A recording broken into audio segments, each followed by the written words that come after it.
Takeaway Chinese, where you can take some Chinese away and experience progress day by day. Takeaway Chinese, we will promise you a difference.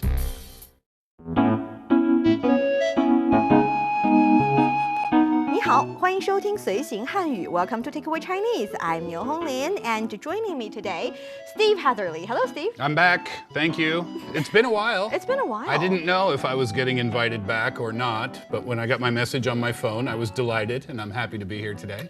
I should keep you as a special guest, so keep you on the nerve, so you behave well every single. No, I'm just kidding. You're doing really good already. Yeah. Awesome. I'm looking forward to it. Enjoyed the first episodes of Takeaway Chinese, of course.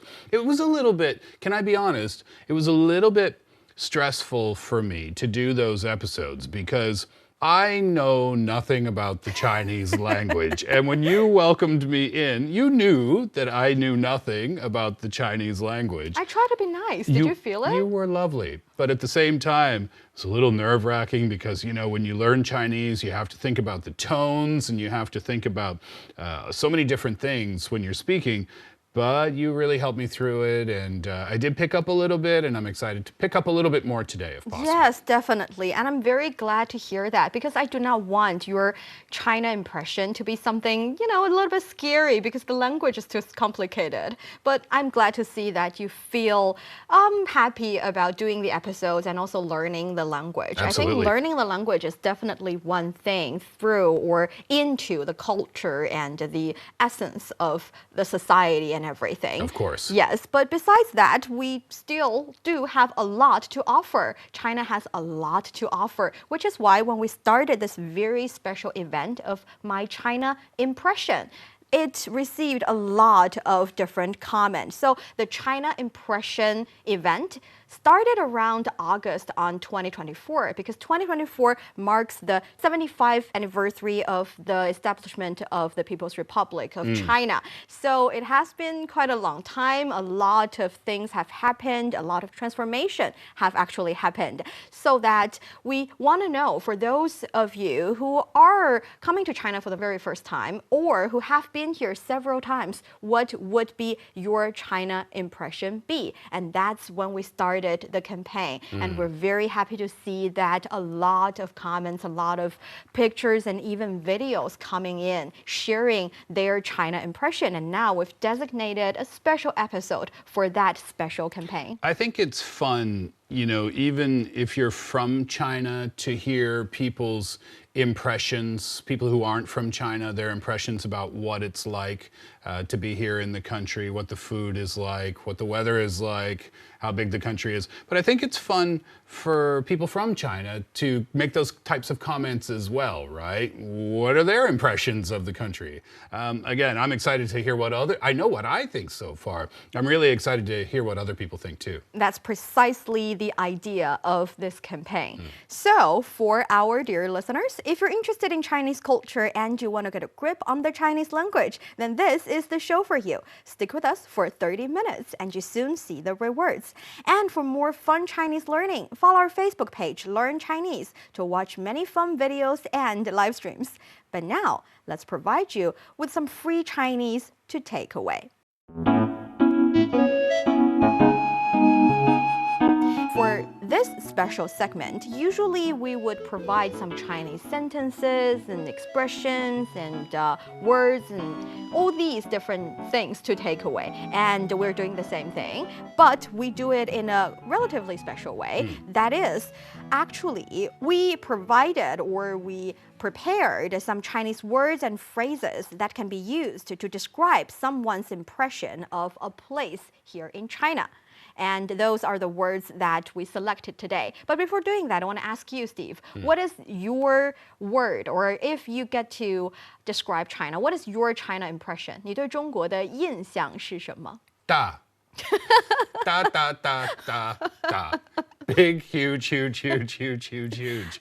Okay. I learned that word recently. Yes. I'm joking, of course. Well, I'm not joking because it is a huge country.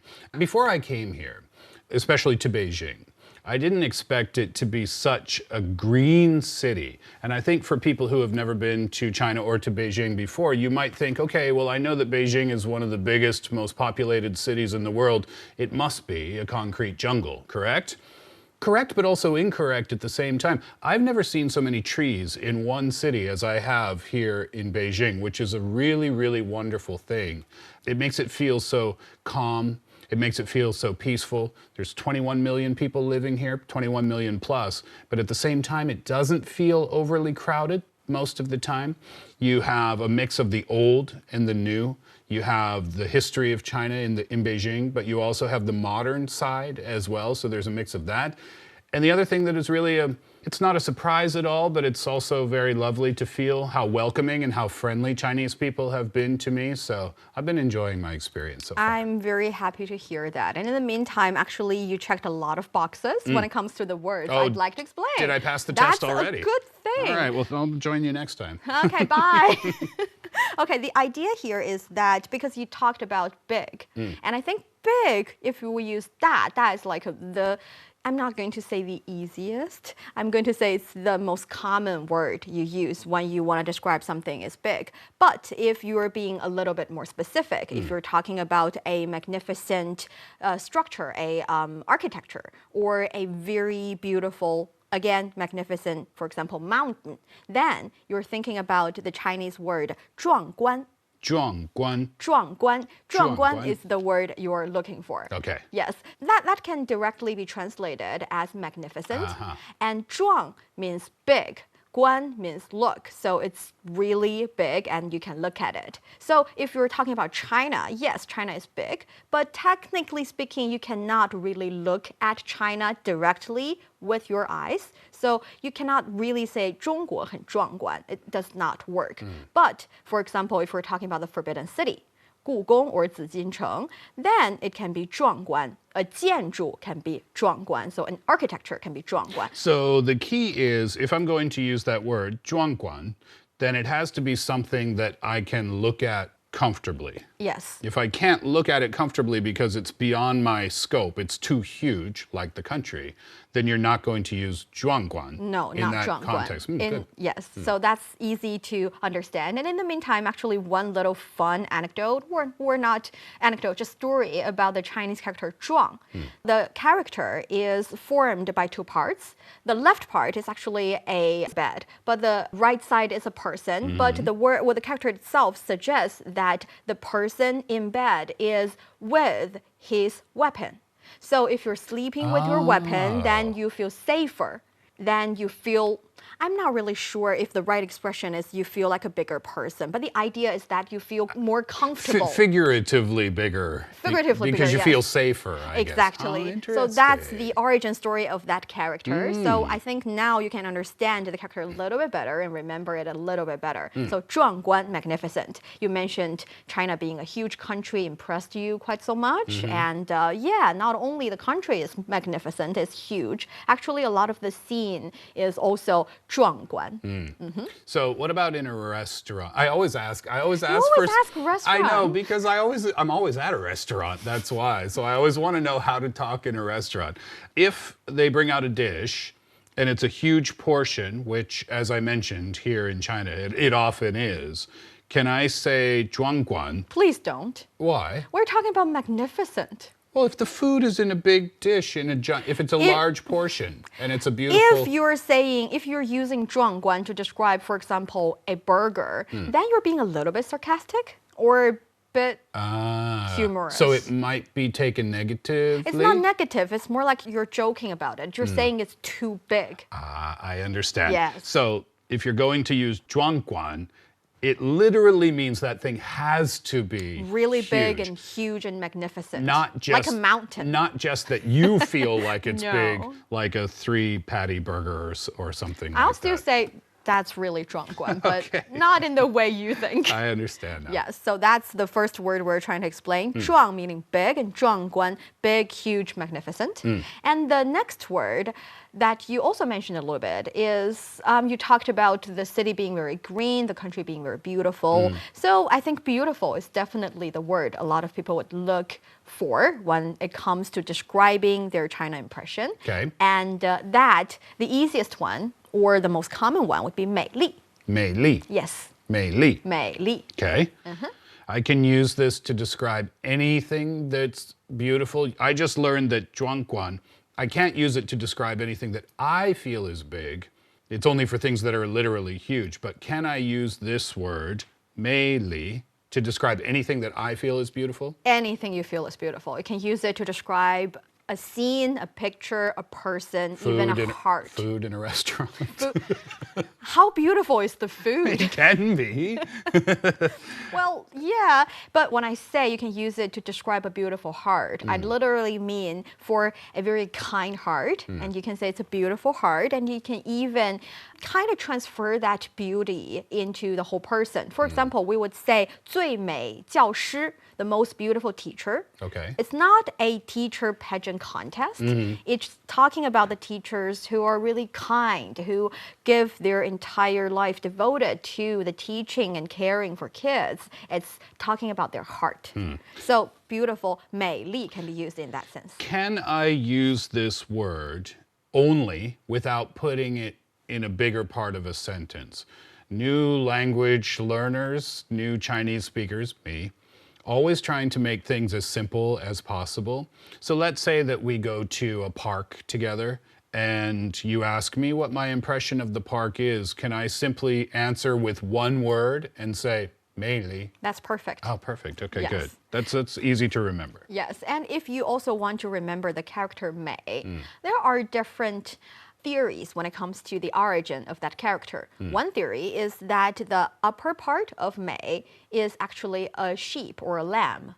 And the lower part of 美 is something you're familiar with, 大. Huge. Yes. So if we're talking about a really huge, really big, really fat, in a good sense, kind of lamb, it's something we consider beautiful. Your theory about beautiful food happening here. Fat lamb was the inspiration for this Beautiful. character. Some people believe that's the origin of the character. That's awesome. Some other people believe it's about a lady with a lot of hairpiece on her head. So a lot of hairpiece, a lot of decoration, making the lady beautiful. I prefer the fat lamb story. Whichever one you want, you can use that to remember the character. Got it. So that's 美丽. 美丽 is another word people usually associate with China, with their China impression. And the next one I have is also coincidentally happened with your story or your impression about China, especially about Beijing. Because you talked about the country as well as the city being a place, being a mixture of modern and ancient and history. So the word modern is quite often mentioned, and that word is 现代. 现代. Yes, modern days. So 现 meaning present, Yeah. now, and 代 is generation. So this generation, the current generation, would be the modern one. Ah, so this is a combination of two different things then. A little bit, Right. yes. That's the thing. When it comes to creating a word, because we already know that each and every character actually has different, well, one or two or three or even a little bit more than that times or that many meanings for the character already. And when you put two characters together and forming a word, sometimes the relationship between the characters would be different. You would have, for example, both Mei and Li would carry a little bit meaning of beautiful, and you put them together, they're beautiful. Yeah. And 现代, 现 is current, 代 is generation, the current generation, so modern. And you would also, for example, 吃饭. You love food. I use food as an example. 吃饭 would be eating meal. So together, it's actually half meal. So have food. Got it. It's kind of like you've got a verb type of character and a noun type of character, and you put them together and you get to the meaning of that word. Yeah, that's one of the, I guess, one of the mind-opening or eye-opening things that I learned when I got here and I started doing takeaway Chinese, as a matter of fact. When you look at Chinese characters and you don't have any context or you don't have any background knowledge on what they are, they look very, very pretty. They look beautiful, but it's also very confusing because it feels like you're looking at a painting type of thing. But to know what I learned from you is that they're pieces, they're building blocks, almost like Lego blocks that go together, and each one has their own meaning, but when you put them together, then they create their own meaning. That's really cool to know, and the more words that I learn, I'm seeing it over and over and over and over again. Chinese is a really, really cool language that way. You've got a really good starting point because if you can understand it as building blocks, actually for each and every character, there are character component and radicals, and they can be understood as building blocks. You put them together, you form a character. You put character together, you form words. You put words together, you have phrases. You put phrases together, you have sentences and paragraph and speech, and all of a sudden you are really sophisticated and a master of the Chinese language. Are you going to do any more? Or can I practice what I learned so far? Go ahead. Okay. Ask me in Chinese, please. Steve, what do you think about China so far? Steve, 你现在对中国的印象是什么？双关、壮观、美丽、美丽、现代、现代。现代。Good enough. Almost there, yes. Those are the three words. And I have one more word that you didn't mention, but actually came a lot in our friends' comments on the internet. And I want to know whether or not you feel the same way. That is friendly. 友好 friendly. 友好好友好 friendly. 友好 Yes. A lot of people talked about the fact that they feel Chinese people are very friendly to them. When they ask for help, they get a lot of help. And when they try to be nice and say simple Chinese sentences or even words just like 你好, people appreciate it and even say, wow, your Chinese is really good when they feel like that's the only word they know. Yes, so right. that is a sign of 友好. The character 友, actually, the origin, well, now you cannot really see it quite so much with that character because we know that the Chinese character has evolved with the time passes, and the original look of the character 友 is a little bit different than the one that we're using right now in current China, but it was the form of two hands holding together. Okay. Yeah, so two hands together helping each other, that's sign of friendship. That's the yo, and then the how. How is good. How is good. Yes, Like so- how da. Yes. Okay, Yes, so that's good the or same. very, yes. Okay, so which is the same how as you're finding in ni hao. Yes. Okay, all those locations. character. Same character. Yes. Got it. So 友好. 友好 Yes, that's friendly. Besides that, we also have words such as 历史悠久, that means with a really long history. 历史 is history. 悠久 is long and profound. And that is relatively a little more complicated than the previous ones. And after 历史悠久, there's also a word like 充满活力. Oh, that's harder. That's harder. 充满活力 means full of vitality. 充满活力。对，充满 means full of, filled with. 活 is like lively, and 力 is energy. So the lively energy, that would be, vitality. 充满活力. And another one would be 开放. That 开放。 came, yes. 开放 means open up. So is it the same meaning as friendly? No. These words are with different meanings. Yes. So But same 力 context. yes, they got it. came up quite so much when it comes to the answer of the question, what is your China impression? I see, That's I why we picked them. see. Yes. These are the Chinese characters as well as words that I feel would be helpful when it comes to describing the country, at least according to our survey campaign event. 你友好。我很友好. Yes, I am.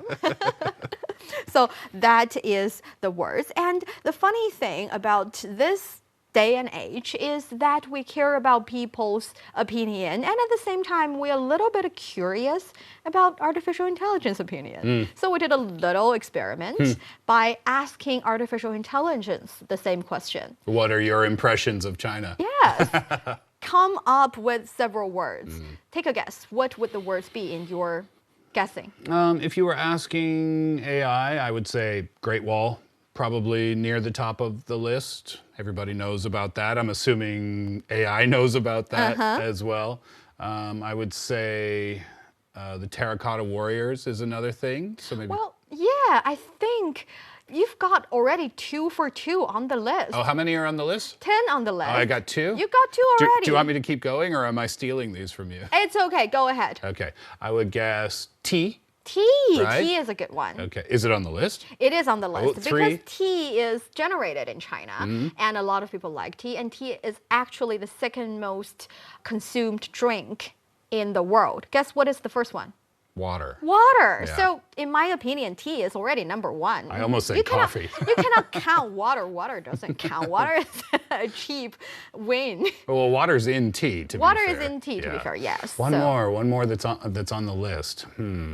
Thinking about China. Well, I would Thinking say, about China. Well, I would say food, but Food is a bit it's so, too general. It's so broad, right? It's too broad. So something more specific. Or maybe you can take a little break and learn to say tea in Chinese. Cha. Yes, you know how to say tea. That's so great. Yes, because you know why I know how to say that? Before I came here, before I came to the country, I used AI just for maybe 15, 20 minutes. Oh. Before, I think I was at the airport and I just got on the internet to see what I could learn. And the first lesson that it gave me, with the first word that the AI gave me was tea. And I said, oh, okay, And you checked? we'll start here. It said tea in English, and they said cha.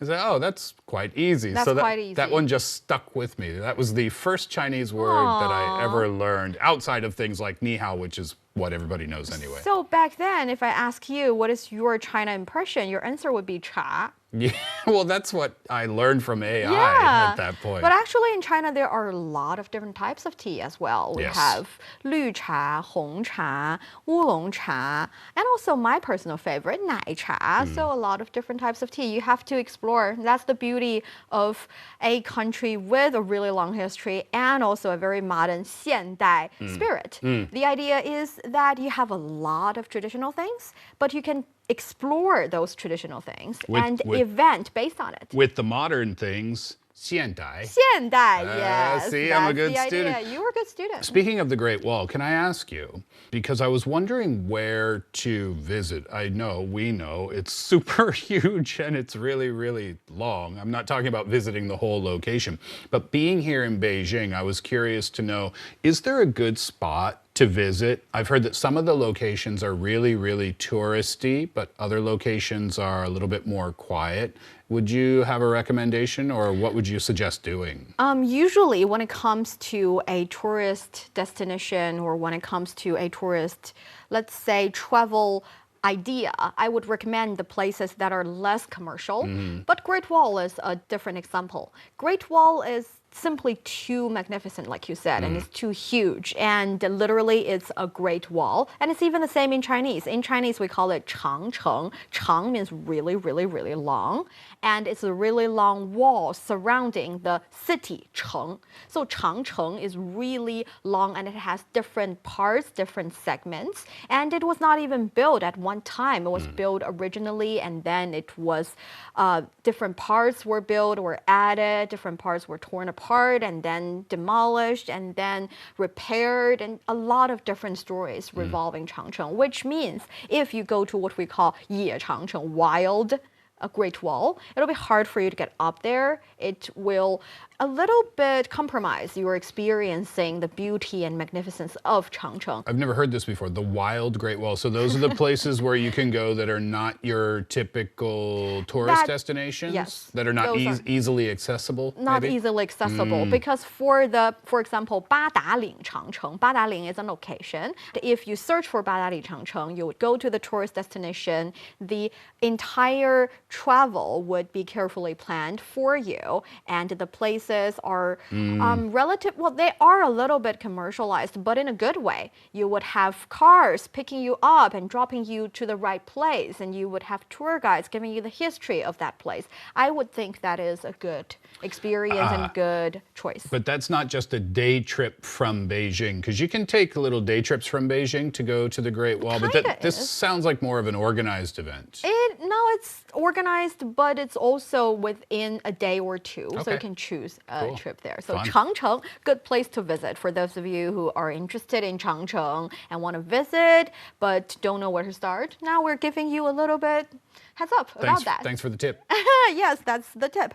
And besides that, another one, I'm actually a little bit surprised that you didn't mention it. Pandas. Oh my gosh. It's on, before I even considered moving to China, Chengdu was already on my list of places Told you. to go. I've heard that there are different spots in China where you can go and check out the pandas, but Chengdu is the place that people seem to know about outside of the country. Oh my gosh, I can't wait. I can't wait to get there. So cute. They're just so cute. They're lovely and they're actually really strong because essentially I feel like they're bears. Yeah. And in the Chinese language, we'll call them 熊猫. 熊 is bear, 猫 is cat. Bear cat? Bear cat. They're not bear cats. All I'm saying is my understanding is that the bear is talking about their size. And the cat is talking about their cuteness. They're just really, really cute. It's not the official explanation of 熊猫, just so you know, but it's how I would recommend you to remember it. 熊猫. Yeah, I can't wait to go to see them someday. 还熊猫. Should it be, here's a good question, should it be Chengdu? It should be Chengdu. It should be Chengdu? Definitely, Okay, yes. got it. Go to Chengdu, visit the pandas, enjoy the cuteness, have a bundle of cuteness, and Can't wait. remember the Chinese word 熊猫. 熊猫. Just lovely. And another thing, well, I'm not really sure. Are you familiar with the Chinese calligraphy?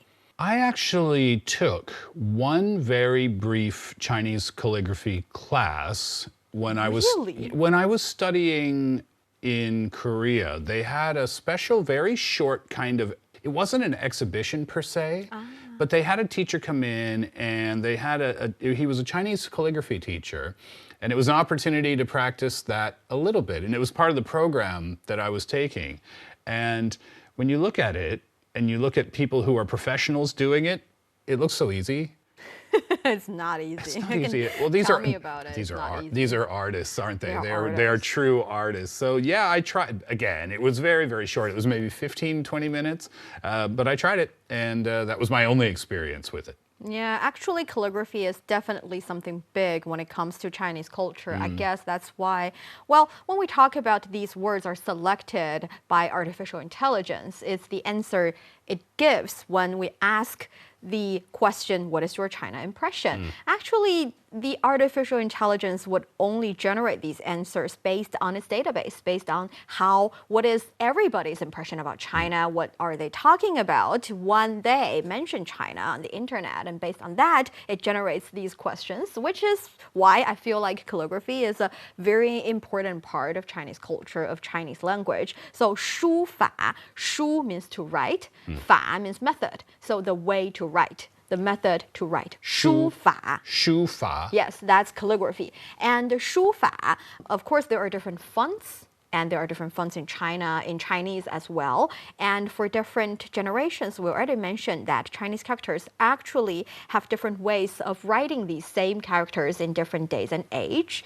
And they are essentially different versions of the same character in different dynasties. So you get to learn also different sub-theme or category of 书法. Or sub-styles as well? Sub-styles as well. So it's really actually complicated, but it is definitely art, and it's something I personally do not know how to do. So I've heard that, China is such a big country that you have various dialects.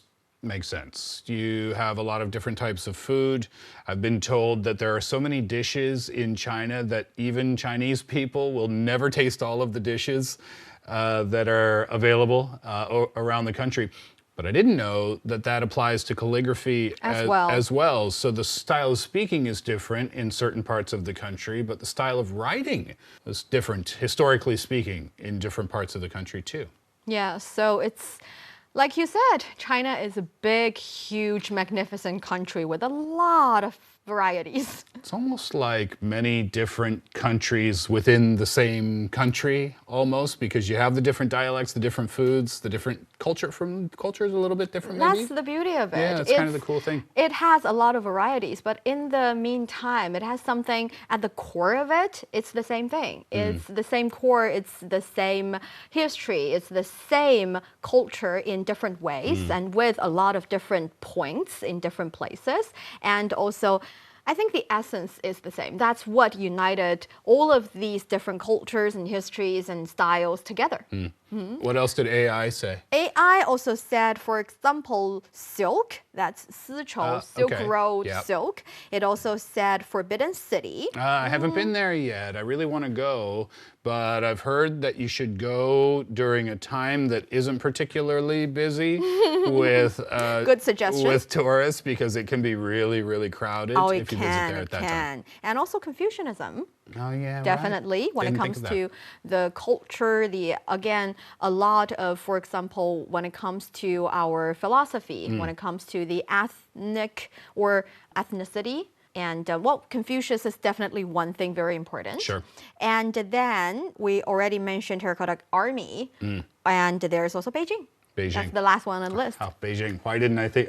We're sitting in the middle of Beijing right now. Why didn't I think of that before? Beijing is also very important. Just very quickly on the terracotta warriors in Xi'an, which is about 4 hours, 30 minutes maybe on the high-speed train south of Beijing, southwest a little bit maybe. If you ever have the opportunity to go, it's a really special experience because if you maybe watch a documentary, if you're not familiar with the history, watch a documentary, maybe watch a show on the topic before you have the opportunity to go. And then when you actually get there and you see it and you see the statues, you see the warriors, you see the army put back together piece by piece by piece, and they're not even close to being finished. It's such a really cool experience to go there. And Xi'an, by the way, has its own food, which is wonderful. What's the name of the little pork bun? 肉夹馍. Oh my goodness, is one of the greatest things I've ever eaten in my life. A little fried pastry with pork or lamb and the little gravy sauce on the inside. Yum. Anyway, Xi'an, terracotta warriors, if you ever have the chance, absolutely don't miss it. If you're in a different stage of Chinese learning, you'd be confused with the word 肉夹馍. Why? Because 肉 is meat, 夹 carries the meaning of fold together, and 馍 is the steamed bun or fried pastry thing. Yeah. So technically speaking, it's 馍加肉. It's the pastry part with the meat part in between. But the 肉夹馍 order of the word actually makes you feel like it's the meat patching the pastry. The meat on the outside? The meat on the outside. Gosh, that sounds pretty good too. It's a little hint, by the way. That is something that you might encounter during the learning of the Chinese language. We would have certain rules, we would have different ways of forming things, but also, like all the other languages, we have exceptions. And this is one exception. And by the way, if you have a choice, if you go to eat one of those little pork buns and you have the choice between non-fried and fried, please get the fried one. It's much, much, much better. The other one's good too, but it's much better. Yeah, I think the other one is a bit healthier. Well, I'm not your doctor, am I? I'm just your food recommender. I agree. You know it's better, right? It's better. Unfortunately, that's all the time that we have. Actually, when it comes to China impression, we started this campaign and we've received a lot of fun messages. Some of them are text messages sharing one of their stories. Some of them are pictures sharing the places they have visited. And some of them are even videos showcasing their great love for China. So in the next episode of Takeaway Chinese, we'll be sharing all of those. Make sure you don't miss out. And that brings us to the end of today's Takeaway Chinese. I'm Niu Honglin with Steve Hatherley in the studio. For more episodes of the show, you can visit our website at radio.cgtn.com and go to the column podcast. You can also listen to the show and read the script there. Find us wherever you listen to your favorite podcast. Just search for Takeaway Chinese. Don't forget to leave your questions, comments, and ratings. 感谢收听，我们下集再见. Make sure you don't miss the very special next episode of China Impression on Takeaway Chinese. Bye bye.